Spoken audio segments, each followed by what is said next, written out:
العلم هو النور الهادي والمفتاح لكل الخير من يريد الله به خيرا.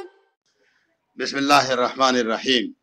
فصل ما يتعلق بشروط الصلاح وما يتعلق بشرط الطہارہ. یہ فصل ان چیزوں کے بیان میں جو نماز کے شرطوں سے متعلق ہے، اور یہ فصل ان چیزوں کے بیان میں جو طہارت کے شرطوں سے متعلق ہے. تجوز الصلاۃ علی العبد وجہ الاعلی طاہر والاسفل نجس. نماز جائز ہو جاتی ہے ایسے نمدہ پر جس کا اوپر کا حصہ پاک ہو اور نیچے کا حصہ ناپاک ہو. اس میں ایک لفظ لبدن آ رہا ہے. لبدن کے معنی ہر ایسی چیز جس کے جسم میں موٹائی ہو، سخت ہو اور درمیان سے ٹکڑا ہو سکتا ہو. نمدہ بھی اس کا ترجمہ آتا ہے. ایسی چیز مثلا اینٹ ہے، پتھر ہے، فرشی وغیرہ ہے. خلاصہ عبارت کا یہ ہے کہ ہر ایسی چیز جس کے جسم میں موٹائی ہو، مثلا اینٹ پتھر وغیرہ ہم نے بتایا. اسی طرف ٹاٹ، اس کی چوڑائی اور لمبائی کے بقا کے ساتھ ساتھ دو حصوں میں بانٹا جا سکتا ہو. اب شکل یہ ہے، اس کا اوپر کا حصہ پاک ہے، نیچے والا حصہ ناپاک ہے. تو آپ کی کتاب والے یہ فرما رہے ہیں کہ ایسی چیزوں پر نماز آپ پڑھ سکتے ہیں. اوپر والے حصے میں آپ نماز پڑھ رہے ہیں، نیچے حصے والے سے آپ کو کوئی مطلب نہیں ہے. اگلی عبارت والا ثوبن طاہرن و بطانتہ نجست اذا کان غیر مضرب. اے تجوز الصلاۃ علی ثوبن طاہر. نماز جائز ہے ایسے پاک کپڑے پر جس کا استر ناپاک ہو جبکہ وہ سلا ہوا نہ ہو. یعنی کپڑا استر والا ہے اور سلا ہوا نہیں ہے. تو اب آپ کہہ سکتے ہیں گویا دو کپڑا ہے، اوپر نیچے ڈال دیا گیا. اوپر والا کپڑا نیچے والا کپڑا ناپاک ہونے سے کوئی فرق نہیں ہے، اوپر والا کپڑا پاک ہے، آپ پڑھ سکتے ہیں. اسی طرح تیسرا مسئلہ والا طرف طاہرن وان تحرک الطرف النجس بحرکتہ علی الصحیح.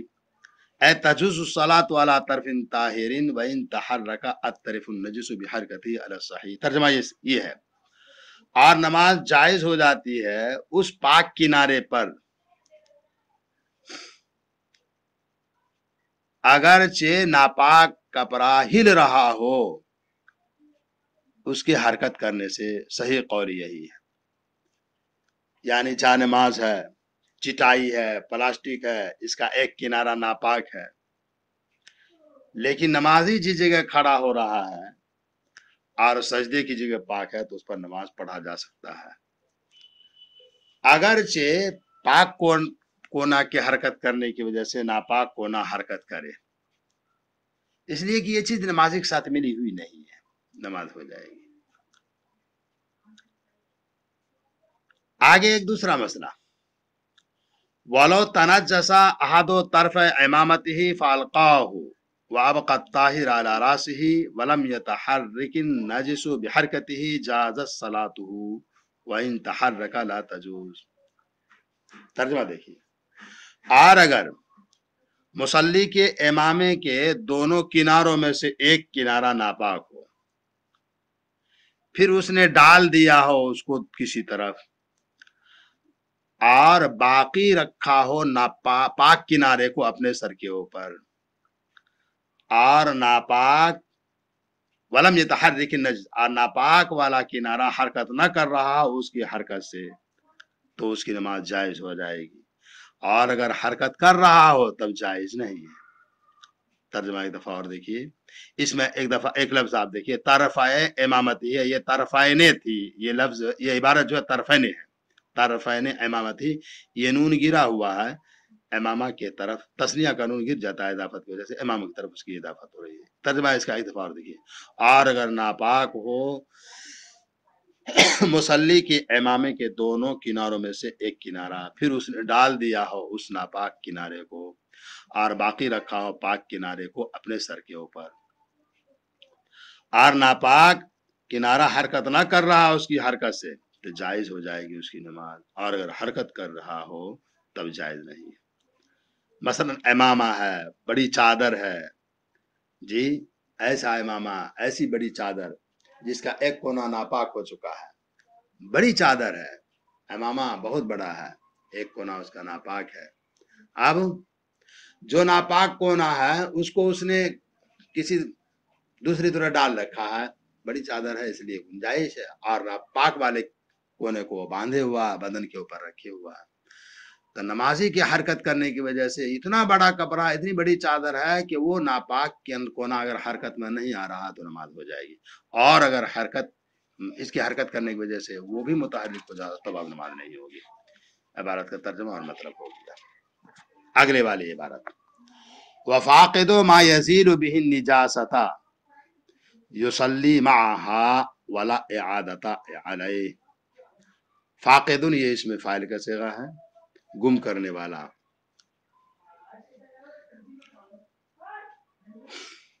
فقد یفقد ضرب یضرب سے،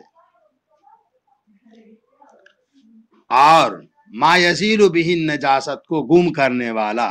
ترجمہ دیکھیے، ما یزیل به النجاسہ وہ چیز جس کے ذریعے سے نجاست دور کی جا رہی، نجاست دور کی جاتی ہے، پانی ہے یا اور کوئی شیء مزیل۔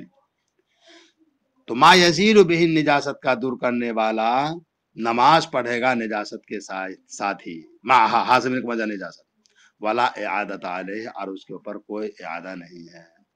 مطلب یہ ہوا ایک شخص ہے جس کا کپڑا ناپاک ہے اور ناپاکی کو ختم کرنے کی کوئی شکل نہیں ہے، اس کے پاس پانی نہیں ہے، ما یزیل به النجاست نہیں ہے، تو آپ کی کتاب والے فرما رہے ہیں کہ اب وہ اسی ناپاک والے کپڑے میں نماز پڑھ لے، وقت بھی ولا اعادت علیہ، اور اب اگر ما یزیل نماز پڑھنے کے بعد ما یزیل به النجاست مل جا رہا، وقت بھی باقی ہے تو بھی اعادہ نہیں ہے۔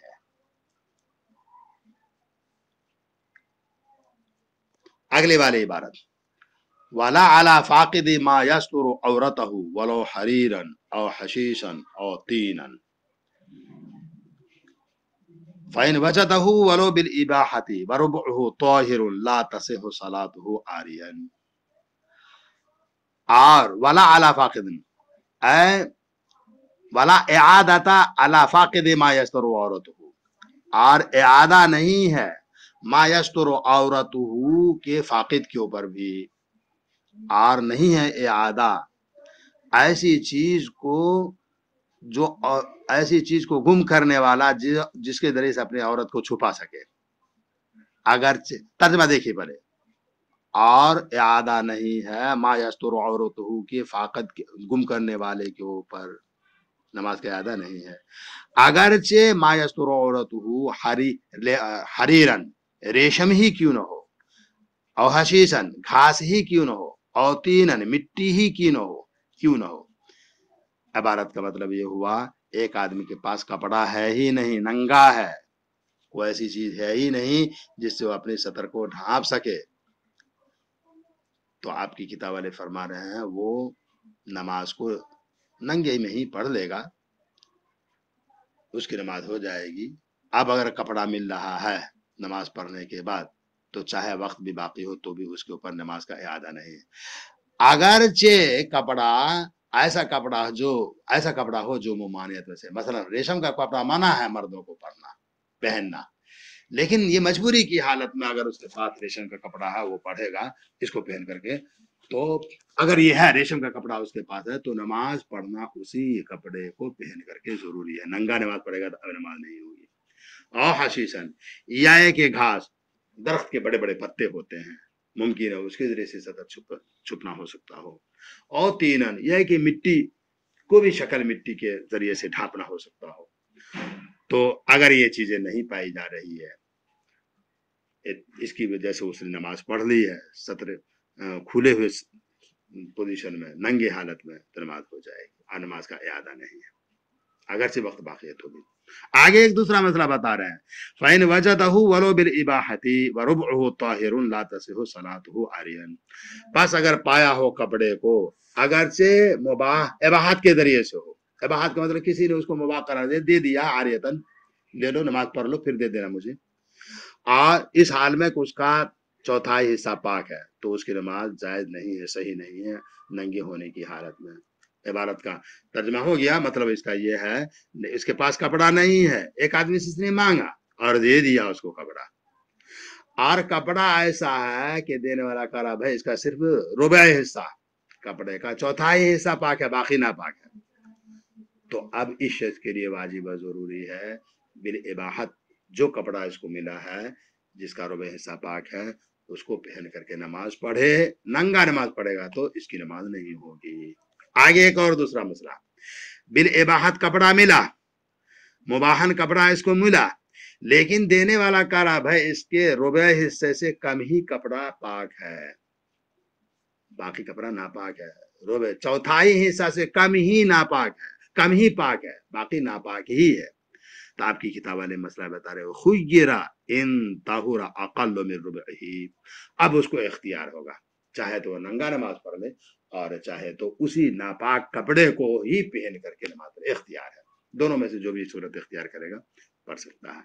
لیکن اگلی والی عبارت آپ کی کتاب والے فرما رہے ہیں وَصَلَاتُهُ فِي ثَوْبٍ نَجِسِ الْكُلِّ أَحَبُّ مِنْ صَلَاتِهِ عُرْيَانًا، اور اس کا نماز پڑھ لینا پورے کے پورے ناپاک کپڑے میں یہ زیادہ پسندیدہ ہے اس کے ناپاک اس کے ننگے ہونے کی حالت میں نماز پڑھنے سے، اور اس کا نماز پڑھ لینا پورے کے پورے ناپاک کپڑے میں زیادہ پسندیدہ ہے اس کے نماز پڑھنے سے ننگے ہونے کی حالت میں۔ مطلب یہ ہے چاہے اپنے ہی پاس کپڑا ہے یا دیا ہے کسی نے کپڑا لیکن پورا کا پورا ناپاک ہے، تو اب آپ کی کتاب والے فرما رہے ہیں ناپاک ہونے کی وجہ سے اب اس کو گنجائش تو ہے، اجازت تو ہے کہ کپڑا کو چھوڑ کر کے ننگا پڑھ لے، لیکن اچھا نہیں ہے، اچھا یہی ہے اسی ناپاک کپڑے کو پہن کر کے نماز پڑھ لے، برہنہ حالت میں نماز نہ پڑھے۔